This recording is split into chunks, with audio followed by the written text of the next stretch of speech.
حضرت جناب سیدنا سری سختی رحمتullah علیہ فرماتے میرا دل سخت ہو گیا تھا، میں بڑا پریشان رہتا تھا۔ حضرت معروف کرخی رحمتullah علیہ کی بارگاہ میں کئی دفعہ عرض کی، میں نے کہا بابا میں اس کا کیا کروں، یہ سخت ہو مہینوں ہو گئے یہ اللہ کے خوف میں نہیں رویا، سالوں بیت گئے حضور کی نعت سن کے نہیں رویا، اب تو کتنا وقت گزر گیا ہے، اسے مدینے جانے کے لیے بھی رونا نہیں آتا، حضور یہ سخت ہو گیا ہے، کوئی رحمت کی نظر ہو، خشکی سی آ گئی ہے، عجیب سی میل چڑھ گئی ہے۔ فرماتے کئی دفعہ میں نے خواہش کا اظہار کیا، ایک دن نا عید کا دن تھا تو حضرت معروف کرخی نے ایک چھوٹا سا بچہ انگلی کے ساتھ لگایا ہوا تھا تو حضرت آ رہے تھے، تو میں نے کہا حضور آپ کدھر سے آ رہے ہیں، یہ بچہ کون ہے؟ فرمانے لگے یتیم ہے۔ سارے بچے عید والے دن اخروٹ کے ساتھ کھیل رہے تھے، بیچارے کے پاس اخروٹ کوئی نہیں،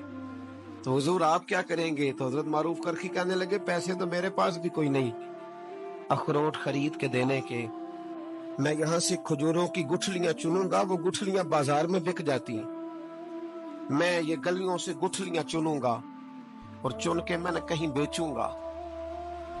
اور جب میں انہیں بیچوں گا تو پھر یتیم کے لیے 2-4 اخروٹ خریدنے کے قابل ہوں گا، پھر میں اسے اخروٹ خرید کے دوں گا۔ پتہ نہیں کہاں کی بات سنا رہا ہوں میں آپ کو، اور پتہ نہیں کہاں کا ذکر کر رہے ہیں بابا جی۔ بچہ یتیم ہے، بچے اخروٹ سے کھیل رہے تھے، اس کے پاس اخروٹ کوئی نہیں۔ بابا آج کا پیر تو معرفت کی بات کرتا ہے، تو یتیم کے لیے گٹھلیاں چننے چلا ہے۔ آج کا پیر تو کہتا ہے میں اسی والے کمرے میں بیٹھ کے تمہیں بڑا عرش کے اعلیٰ کی بات بتاؤں گا، یتیم کے لیے گٹھلیاں چننا، مدرسے کے طلباء کی نوکری کرنا، یتیموں کا، غریبوں کا، ان مجبوروں کا خیال کرنا، یہ تو رواج ہی نہیں ہے آج کا۔ بابا تو کیا کہانی سنا رہا ہے؟ تو حضرت معروف کرخی کہنے لگے گٹھلیاں چنوں گا، پھر انہیں بیچوں گا، پھر جب کچھ پیسے ملیں گے نا تو میں اسے اخروٹ خرید کے دوں گا، اور فرمانے لگے جب یہ اخروٹ سے کھیل کر ہنسے گا نا تو اللہ میرے دل کو سکون عطا فرمائے گا۔ میں گٹھلیاں چننے جا رہا ہوں، میں مزدوری کرنے، تیری تلاش میں پھرا میں جنگل، پہاڑ اور دشت میں۔ تو حضرت سری سختی فرماتے ہیں میرے گھر میں پیسے تھے، میں نے کہا حضور اگر یہ نوکری مجھے مل جائے تو میں غلام جو ہوا، اگر مجھے دے دے یہ نوکری تو میں نہ کر لوں؟ فرمانے لگے تو کر لے۔ فرماتے میں اس یتیم کو پہلے گھر لے گیا، وہاں سے میں نے پیسے لیے، پھر بازار لے گیا، کپڑے خریدے، اس کے لیے ٹوپی خریدی، پھر میں نے اسے 2 کھجوریں کھلائیں، پھر اخروٹ خرید کے دیے۔ حضرت سیدنا معروف کرخی کہتے ہیں اس کو میں نے چیزیں دے کے نا، وہ بچہ تھا، بچے ہی ہوتے ہیں، میں نے جب اسے اخروٹ دیے تو وہ دوڑنے لگا، میں بھی ہلکا ہلکا پیچھے چلنے لگا۔ فرماتے ہیں وہ جا کے بچوں کے گروہ میں مل گیا، وہاں درجنوں 20 بچے کھیل رہے تھے، وہ مل گیا، وہ کھیلتا رہا۔ آپ فرماتے ہیں لوگوں اس دن میرے رب نے میرے دل کو اپنے قرب کی لذت بھی عطا کی، اور میرا دل تھا میرے سینے پر ساری رات، تھا میرے سینے میں میرا دل، پر ساری رات میرے نبی کے قدموں کا طواف کرتا رہا۔ اب نہ لگ گیا ہے، پاک ہوئے تے پاک بھی ملدا ہے، اے بنا پاکوں پاک نہیں ملدا، ساڈے وجود نو تون دے نالوں اکو تولا ٹکڑا دل دا، دل لگا کے، دل لگ جائے تو پھر وہ لگ جاتا ہے۔ آپ یقین کریں لگتا ہے تو مزہ دیتا ہے، اور جب تک لگتا نہیں پھر کوئی بھی کیف سرور حاصل۔ امام زین العابدین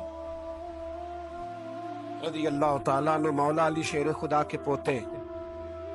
امام حسین کے صاحبزادے، سیدہ پاک کی پیاری نسل، امام زین العابدین گھر میں نماز پڑھ رہے، غور کرنا بات پہ، گھر پہ نماز پڑھ رہے، گھر میں آگ لگ گئی۔ جب آگ لگی ہے تو پھر شور بھی ہوتا ہے، کچھ لوگوں نے شور مچایا، آگ آگ آگ،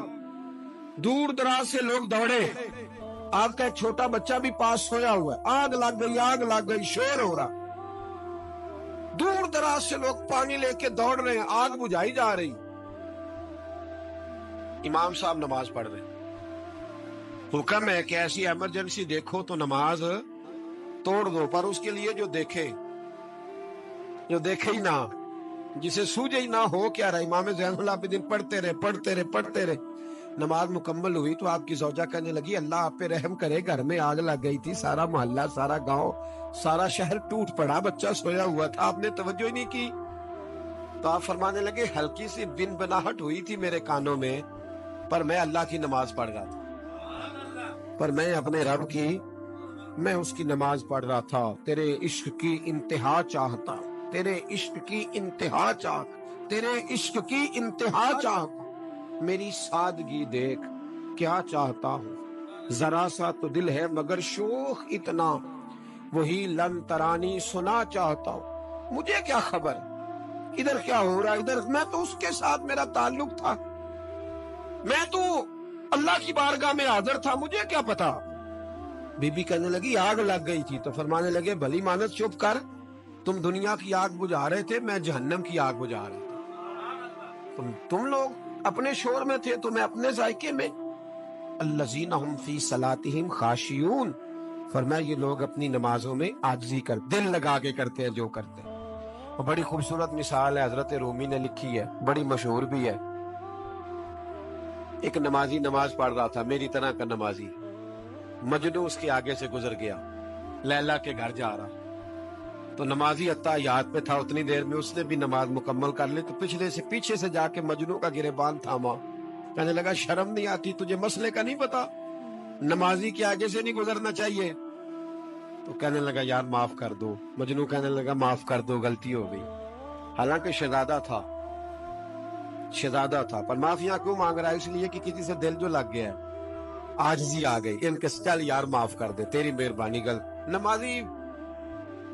نمازی ناراض نہ ہو جائے، نمازی بڑے ڈاٹے ہوتے ہیں، کئی دفعہ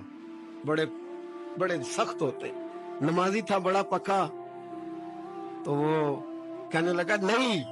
نماز خراب کر دی تو نے، تجھے پتہ نہیں آگے سے نہیں گزرنا چاہیے، اور ویسے بھی زمانے کا رواج ہے، جو معافی مانگ لے لوگ سمجھتے ہیں بزدل ہے، یہ بھی بڑا مسئلہ ہے، آپ تھوڑا سا کہہ دے کہ جب دیکھی جائے گی جو ہوگی، لوگ سمجھتے ہیں نہیں ہے دم کم، معافی مانگ لے سامنے والا بگڑ جاتا ہے، الا ماشاءاللہ،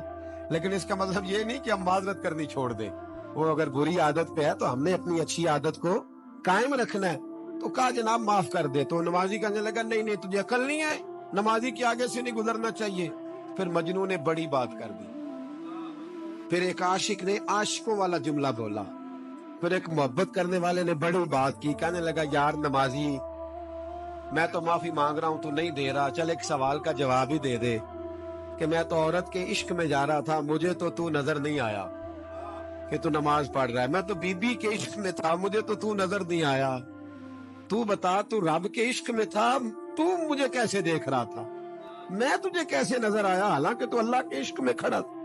مالک حقیقی کی محبت میں تیری میرے اوپر نظر کیسے پڑ گئی، میں تو عورت کے عشق میں تھا۔ اب نمازی صاحب شرمندہ ہو گئے، مجنو کہنے لگا آج کے بعد جب رب کی بارگاہ میں کھڑے ہونا نا، تو والذین آمنوا اشد حبا للہ، پھر نماز کے لیے نہیں، اس کے پیار میں بھی کھڑے ہونا، دل لگا کے۔